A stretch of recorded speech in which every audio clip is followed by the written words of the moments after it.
Welcome back. Earlier, I had a chance to talk to a very special lady who is going to be a part of a very special event here in Southern Oregon. And coming up in just a few moments, Cindy Bright from the Pregnancy Center in Medford will be with us. But before she comes in the studio, join me as we had a very interesting conversation with Gianna Jessen. She is a younger lady who has survived a saline abortion. Her story is fascinating. Well, what an honor and a special privilege for us to have with us today Gianna Jessen. She's got a very special story, and she is coming to Southern Oregon. It won't be long. You'll see her here. She's going to be the very special speaker at the upcoming Pregnancy Center evening, October 8th, and it's a benefit dinner for the Jackson County Pregnancy Center. So, Gianna, good to see you. How you doing? I am fabulous. How are you? Good. Thank you for giving us some of your time. For those who don't know, you have survived a saline abortion, and you're going to be the speaker at the upcoming Pregnancy Center Gala, and we look forward to that. But your story is incredible, and you just finished testifying before the House Judiciary Commission. How'd that go? That was an absolute honor, something that I was not expecting to do this week at all. And the Lord just opened the door, and I found myself in the hearing for 4 hours. And it was amazing to have survived a late-term abortion 38 years ago. My biological mother was 17, and she went to a Planned Parenthood, and it was just amazing to, all these years later, confront those same people, not with anger, not with rage, just righteousness, and saying, hello nation, hello world, this is what these people are doing. And I, of course, was testifying with the beautiful Melissa Oden, who's also a saline abortion survivor. She was 8 months along. And so it was the most unbelievable experience. And then to see such bold men stand for life, and then see people defend the indefensible, even after hearing everything we had just said. Yeah, I think that's the essence of the argument. It's clearly divided. And I don't know how you describe the other side who would see such evidence and then still turn their back. But for people to really appreciate your opportunity to testify before the House Committee and the Commission on Planned Parenthood, especially in recent days with the releasing of those videos, your own story. You survived a saline abortion. Wow. Tell us the story as shortly as you can. Yeah. I'm adopted, and as I said, my biological parents were only 17 when she went to a Planned Parenthood in Southern California, and they advised my biological mother to have a late-term saline abortion, which the saline solution is injected into the mother's womb. The baby is to gulp that solution. It is to burn the baby inside and out, blind the child, and suffocate the child. And then she's to deliver a dead baby within 24 hours. And although I know that is a graphic description, that's what I lived through, and what Melissa lived through, and others. And I think that if we're going to permit something like that, we need to know what we are permitting in this country, and have over 50 million children have died now since 1973. So anyway, it didn't go as planned. I was being burned alive in my mother's womb for approximately 18 hours. I was delivered alive in a Los Angeles County abortion clinic on April the 6th, 1977. By the power of Jesus Christ, I am unashamedly a Christian, and believe that I was set here to proclaim his name. And a nurse called an ambulance, had me transferred to a hospital. And that is so miraculous, because had the abortionist been at work yet that day, he would have ended my life with strangulation, suffocation, or leaving me there to die. But he was not there when I was born. So I got to the hospital, and they didn't expect me to live. I kept living. They said I had a tremendous will to live. I didn't want to die. And then I was later, I went through emergency foster care and a huge process, but I was eventually diagnosed with what I consider to be the gift of cerebral palsy, which was caused by a lack of oxygen to my brain while I was surviving an abortion. Wow. How and when did you come to realize all of that in your life? I've had a really unconventional life from the very beginning. And when I was 12 years old, I asked my adoptive mother why I have cerebral palsy. Why do I have this? I was always asking her that. And for some reason, I was never satisfied with her answer, which was always because you had a traumatic birth or along those lines. I was just never satisfied with that. And on that particular day, she said, "Do you really want to know?" And I said, "Yes." And as God is my witness, I believe in the Holy Spirit, and I believe that He speaks to us. And before the words were out of her mouth, I looked at her at 12 years old and I said, "I was aborted, right?" Because she was trying to work up to trying to tell me. And I said, I was aborted, right? And she said, "Right." And I said, and this is a 12-year-old response, I said, "Well, at least I have cerebral palsy for an interesting reason." And went upstairs and called my friend and told my friend, and kind of carried on with my day on Christmas Day. And that's how I found this out. And so that would be the answer to that.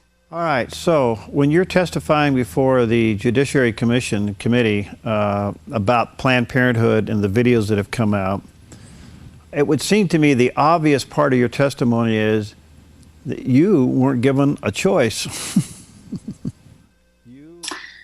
Right. I mean, these people, it's been interesting since the hearing that apparently there are certain sites that want to keep my testimony, block my testimony from being on them. And I just keep thinking, for a bunch of people that say they're for women's rights, what were mine? If you're so in favor of women's rights, why do you want to shut down my voice and those like me? It is absolutely insane. And it shows that this is not about women's rights. This is about money. This is about deception. This is about wickedness.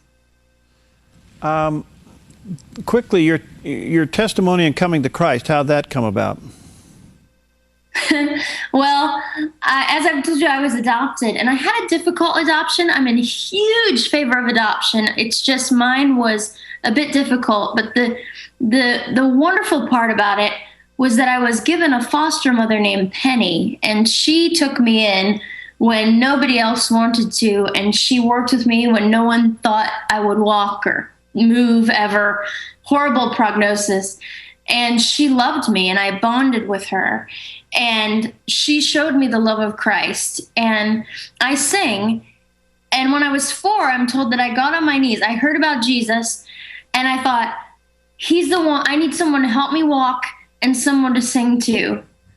And I'm telling you, people, He's my dad. You do not mess with me.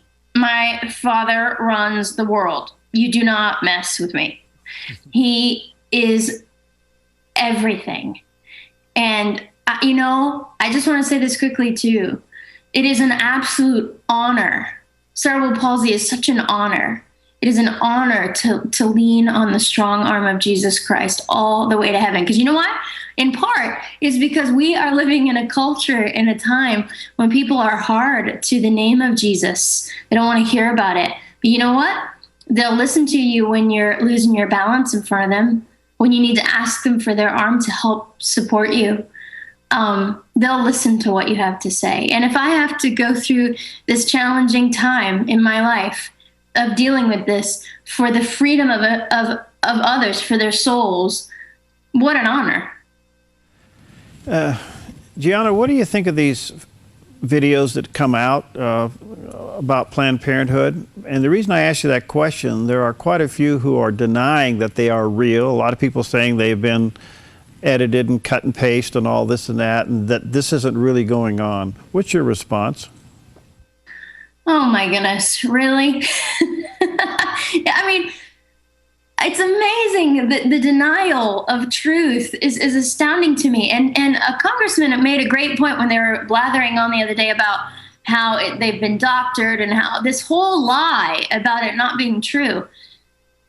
And the congressman made the great point. He said, what we have seen, first of all, the full-length videos are available online, unedited.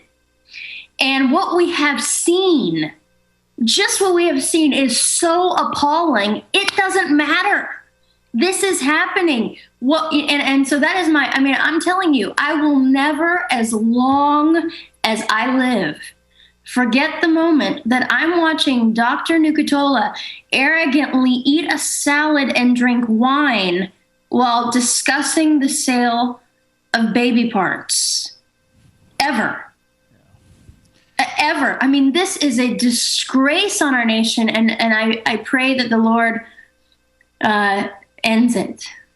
Gianna, it appears that God has allowed these videos to surface for the faith community to get back engaged into this argument and to stop this. Do you think we will? Yes, I do. I believe that we are seeing an increased level of persecution of Christians in America. And I believe that the time has come that we will have to choose whom we will serve. And this will be part of that. And I think that people in this nation that fight against, sorry, my cat has decided to join the conversation. People that have decided to just fight against the Lord are going to be surprised at the stamina and the boldness and the loving kindness of his people in this nation. I think they're about to be stunned. My last question for you, Gianna, and again, we welcome you to Southern Oregon when you get here. What would you say to, there's two-part question. Number one, what would you say to somebody that is considering an abortion? And what would you say to someone that's had one and looking for healing? Yeah. Well, first I would say, I would recommend the texting. If you are in a crisis, facing a crisis, you can text helpline to 313131, and that will route you to your local pregnancy resource center. Services, confidential, free, beautiful people, just as the dinner I'll be attending here on October 8th. There's always hope. There's so much hope. And to the person who's had an abortion, I would say, I've forgiven my biological mother for what she's done. I have told her so. The only way to be free from such a burden is Jesus. So just sit before Jesus and tell him what you've done. Ask for forgiveness and ask him to heal your heart. And then I would recommend attending a post-abortion group they're also available at these pregnancy resource centers, and just letting go of shame. There's no reason to hold on to shame when Christ has come to deliver us from that.